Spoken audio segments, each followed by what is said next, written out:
Maintenant, quel est le plan ou la stratégie argumentative de l'auteur? D'abord, du début jusqu'à pour la commodité de la vie, il montre la parenté entre la philosophie et l'art et surtout répond à la question qu'est-ce qu'un artiste? Et enfin, mais celui qui mettra le feu jusqu'à la fin, il montre la différence. Il montre la différence entre les modalités par lesquelles l'art s'exprime et les modalités par lesquelles la philosophie s'exprime. Donc voilà un peu l'esquisse d'introduction que nous vous proposions. Maintenant, nous avons dit, dans le développement, il s'agira d'expliciter ces idées-là. De montrer que la modalité d'effectuation de la philosophie est celle du langage et du langage conceptuel. Et la modalité de l'expression de l'art ici est celle de ses manifestations. Et donc, il montre que ce que dit le philosophe avec les mots et avec les concepts, c'est ce que dit l'artiste avec son pinceau s'il est un peintre. Dans les deux cas, pour le peintre comme pour le philosophe, il s'agit de dépasser la phénoménalité des choses, autrement dit d'aller au-delà de leurs apparences pour découvrir le sens réel et profond. Et donc vous montrez qu'il établit une parenté liée au fait que l'activité philosophique comme l'activité artistique, retenez-le, sont des moyens de dévoilement du sens de la réalité. La deuxième idée vous insiste sur les différences, comme nous l'avons déjà dit, avant de montrer au fond, comme il le montre lui-même, que la philosophie s'intéresse à l'esprit, à la nourriture de l'esprit, elle s'intéresse, dit l'auteur, à la vie intérieure de l'âme. Ça veut dire quoi? Elle s'emploie à répondre aux questions métaphysiques qui travailleront éternellement la conscience humaine. C'est ce qu'il faut entendre par la vie intérieure de l'âme. Donc le philosophe s'intéresse à l'inquiétude, à l'angoisse qui peuvent habiter l'homme, liée véritablement à la difficulté d'être.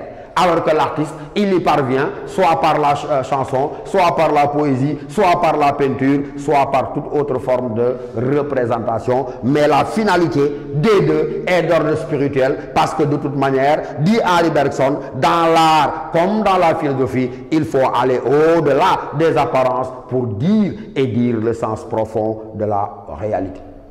Dans la conclusion, bien sûr, comme nous l'avons dit, nous récapitulerons ce que nous avons déjà dit pour au fond, montrer ce qui fait l'intérêt philosophique de ce texte-là. Maintenant, c'est un beau prétexte qui nous permet, puisque l'auteur se livre à une comparaison entre la philosophie et l'art, de nous arrêter un peu et de dire au fond, qu'est-ce que l'art de manière générale?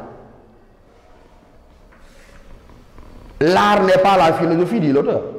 On en convient et nous avons montré pourquoi.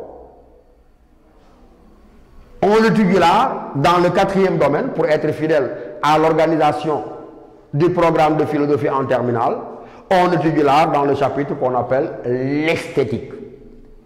Ou plus précisément d'ailleurs, c'est une introduction à l'esthétique. Mais en disant introduction à l'esthétique, vous avez compris qu'on n'a pas le droit de faire la confusion entre l'esthétique et l'art.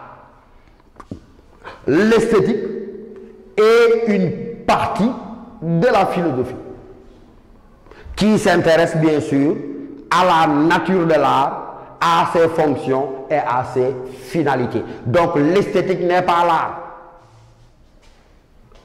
On pourra dire que de la même manière que l'épistémologie réfléchit sur la science d'un point de vue philosophique, donc de la même manière que l'épistémologie est une philosophie de la science, vous avez compris, on dira quoi? L'esthétique, c'est une philosophie, mais une philosophie de l'art. Il y a une définition dont la validité, je ne dirais pas qu'elle est incontestable, mais qu'elle est demeurée au moins incontestée. À la question « qu'est-ce que l'art ?» il y a une réponse que l'on trouve chez Hegel et qui dit l'essentiel de ce qu'est l'art.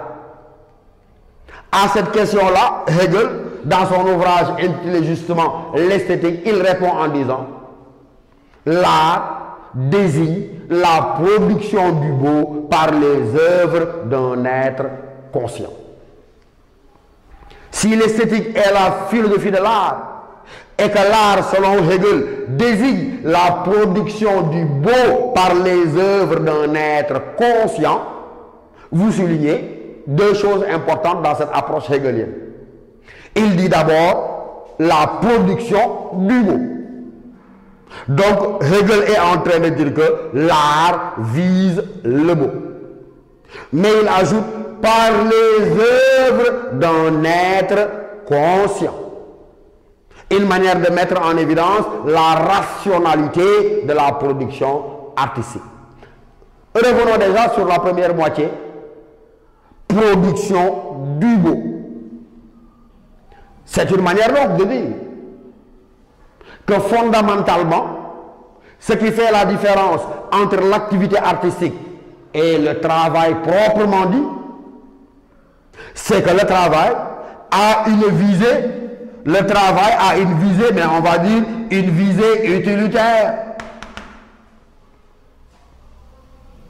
Et dire que le travail a une visée utilitaire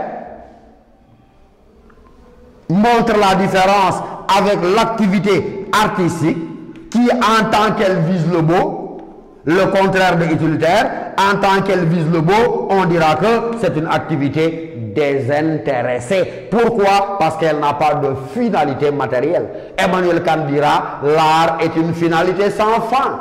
Mais lorsque Kant disait l'art est une finalité sans fin, ça veut dire quoi? L'art n'est pas un moyen pour autre chose que lui. Ça veut dire que l'art est à lui-même sa propre fin parce qu'il ne doit viser que le beau et rien que le beau. Vous connaissez déjà dans votre parcours en littérature la théorie des parnassiens, celle de l'art pour l'art, montrant que dès que l'art obéit à d'autres fonctions que esthétiques, il cesse d'être de l'art.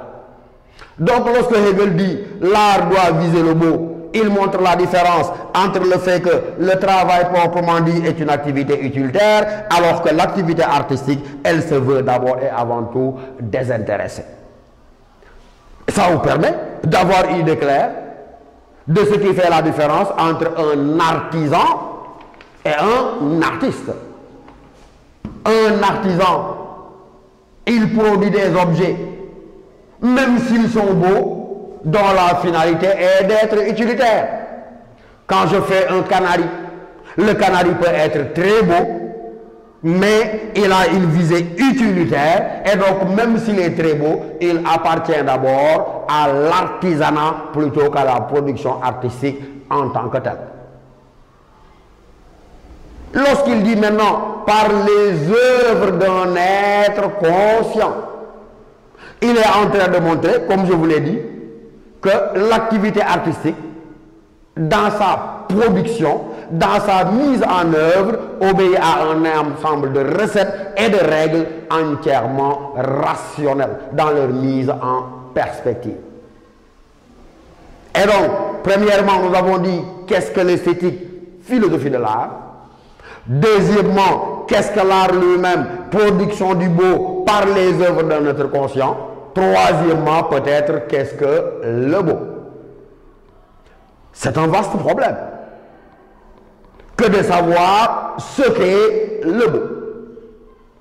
Emmanuel Kant est l'un des premiers à montrer la difficulté en insistant sur le fait que le jugement esthétique peut varier d'un individu à un autre du point de vue de leur sensibilité, mais peut varier d'un univers socio-culturel à un autre univers socio-culturel. Mais, malgré la difficulté à définir le beau, Emmanuel Kant dit on peut s'entendre quand même sur le fait que le beau, il est source de jouissance, le beau, il est source d'extase, le beau, il est source d'arrachement à soi. Une manière de dire quoi? Que dans tous les cas, quelle que puisse être notre sensibilité esthétique, nous ne pouvons pas être indifférents à une manifestation de beau. Et il précise d'ailleurs, Louis Kant, qu'il y a des beautés qui s'imposent en tant que telles par justement leur beauté. Vous connaissez sa célèbre définition consistant à dire le beau, c'est ce qui plaît, mais il dit universellement et sans concept.